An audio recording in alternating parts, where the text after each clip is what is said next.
हमें अपनी संस्कृति का ज्ञान नहीं, संस्कृति भुला रहे हैं, लोगों की संस्कृति अपनाते हैं।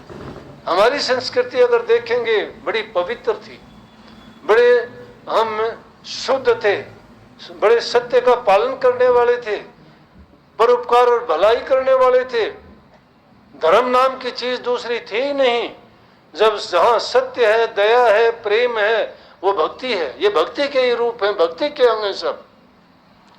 तो वो इस प्रकार से उसका जीवन चल रहा था।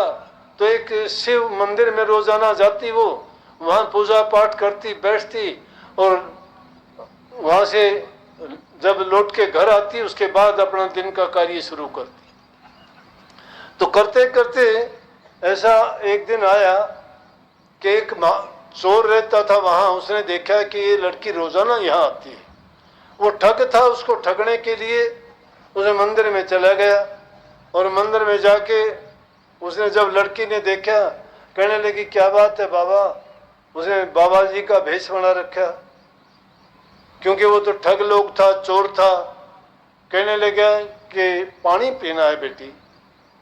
बोली अच्छा पानी पीना है। वो पानी लेके आई, पानी लेके आई तो कहने लगा कि आपका गुरु कौन है। कहने लगी जी मेरा गुरु तो नहीं है कोई भी। अरे गुरु नहीं है तो छोड़ो, मैं पानी नहीं पीता। अब इतने अच्छे विचारों वाली हमारे देश में तो ये परिपाटी रही कि अगर कोई अतिथि घर में आए, अगर वो कोई चीज हमसे मांगे और उसकी इच्छा पूरी नहीं करे तो कहते हैं वो हमारे सिर पाप छोड़ के चला गया, और हम सोचते हैं कि हम किसी लायक नहीं हैं। ये तो बहुत गलत हो गया, अन्याय हो गया, पाप हो गया, जुल्म हो गया। बहुत बुरा मानते थे कि ये बद्दुआ देगा, शराब देगा, अच्छी बात नहीं। महात्मा से हाथ जोड़ के कहने लगी महात्मा जी अभी तक मैंने गुरु तो नहीं बनाया है। कहने लगे बेटी गुरु नहीं बनाया तो मैं बिना गुरु के नाम लिए मैं किसी के हाथ का पानी पीता नहीं हूँ, कोई नहीं मैं और कहीं। न बोली नहीं जी ये तो गलत हो गया। न बोली अब मैं क्या करूँ।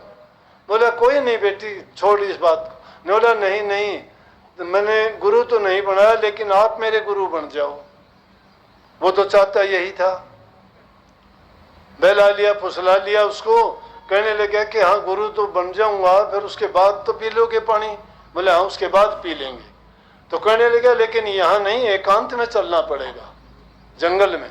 बोले कोई नहीं, आप मुझे नाम की दीक्षा दे दोगे, जंगल में चल पड़ती हूँ आपके साथ। जंगल में गया, वहां जाने के बाद कहने लगा बेटी सारे गहने उतार दो। अब राजा की लड़की थी, अच्छे अच्छे गहने पहन रखे थे, और वो इसी लालच में था ही।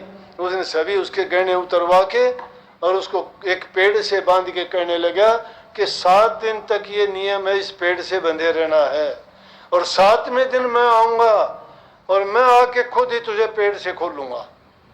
जब मैं आपको पेड़ से खोलूं तभी आप आजाद हो गए, तो समझना कि आपको नाम पूरा मिल गया है।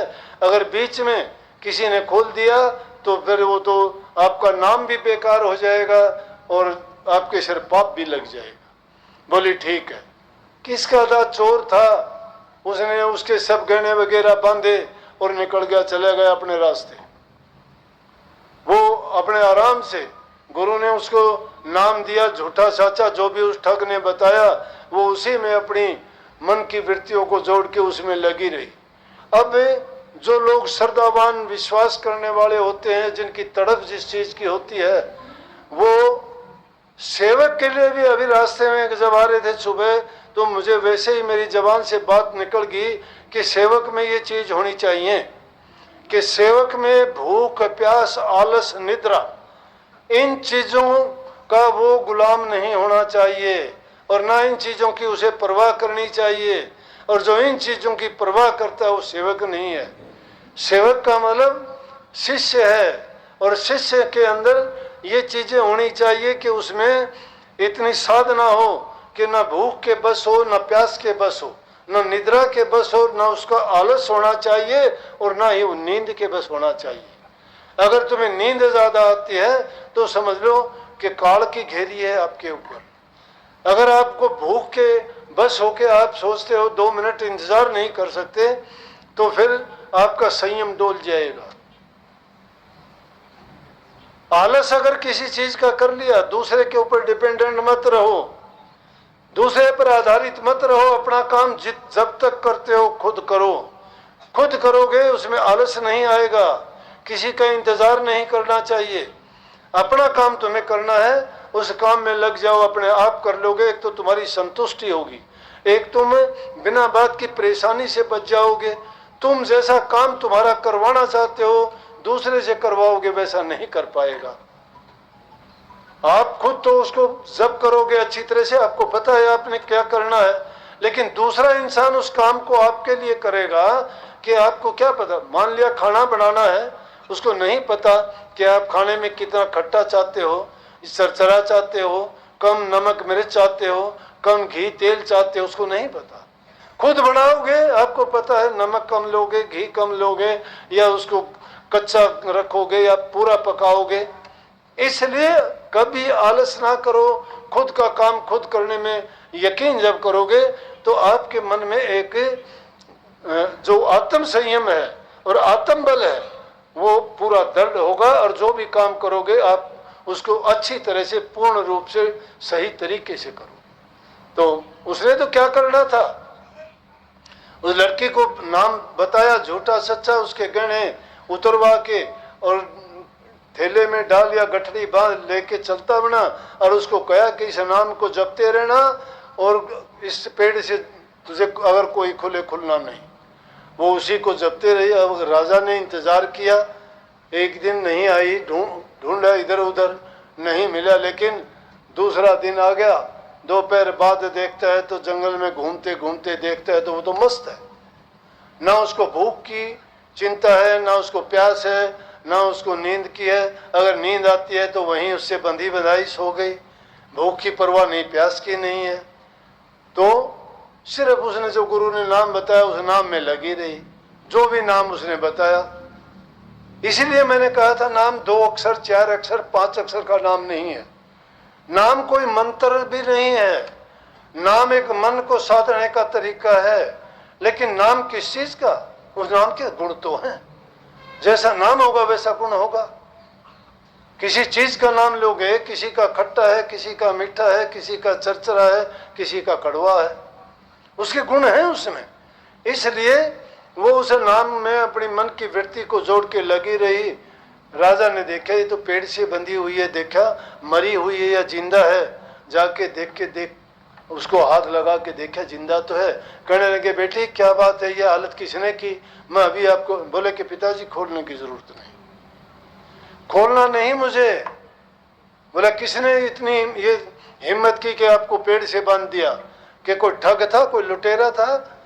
बोला कि नहीं, ये मेरे गुरु ने मुझे, मर्यादा है उसकी, मेरा गुरु बांध के गया है और वो 7 दिन में आएगा तभी वो आके खोलेगा, तभी खुलूंगी मैं।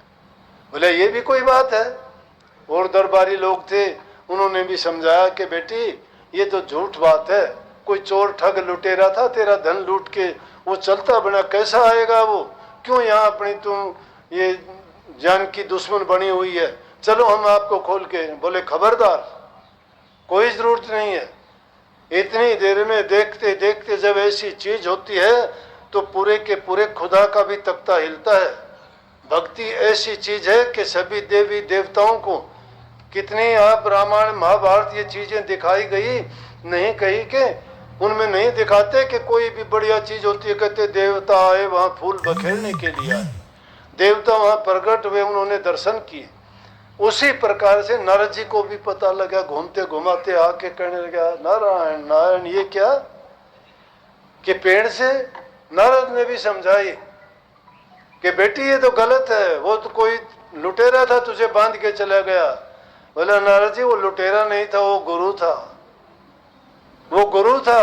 अभी तो एक ही दिन हुआ है, सारे तो राज के बड़े बड़े आदमी आ गए, आसपास के जितने महात्मा लोग थे वो आ गए यहाँ पे, ज्योतिषी खोजी सब आ गए यहाँ, और नारद जी जैसे ऋषि भी यहाँ पधार गए। ये मेरे गुरु की करामात तो है, लेकिन उसका कहना भी नहीं माना। जब वो उसका हठ यूं का त्यों बना रहा तो श्री कृष्ण भगवान आए, उन्होंने भी जब देखा तो कहने लगे बेटी कोई नहीं, वो तो ऐसा ही था और तेरे साथ धोखा हुआ है, अब तू मेरी बात मान कि ये देखो आप खुद भी इसीलिए आए होगे ना, मेरे गुरु ने मेरे साथ ये किया। मेरा गुरु तो क्या, तुम्हारे सबसे ऊंचा मेरा गुरु ही तो था, जिसने सब के सब कहे। कृष्ण जी कहने लगे, नारद जी किसी तरह लाओ उसको ढूंढ के, ये बिना गुरु के अब खुलने वाली नहीं है। गुरु ने इसको रस्सों से नहीं बांधा, बल्कि गुरु ने इसको मन को भी बांध दिया है। और इस मन के धरातल में जो इसकी मान्यता है वो बड़ी दृढ़ और सत्य है। चाहे अगर पूरी दुनिया भी एक तरफ होगी तो भी ये बदलने वाली नहीं है। इसकी भक्ति बड़ी पक्की है और ये दिल से पवित्र है और इसके विचार बड़े पक्के हैं। तो इसलिए उसको ढूंढ के लेके आओ। नारद जी गए, उसको देखा कहाँ है, उसको पकड़ के लेके आए। कहने लगे, अरे मूर्ख, लूटना था वो तो लूट लिया, तूने लेना था उसको चल के खोल तो दे।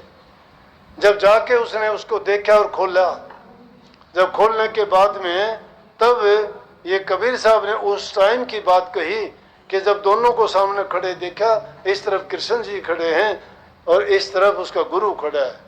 जब कहते गुरु गोविंद दोनों खड़े काके लागू पाए, बलिहारी गुरु आपने जिन गोविंद दिया बताए, कि दोनों ही तो मेरे साथ खड़े हैं लेकिन फिर भी पूज्य तो मेरा गुरु है।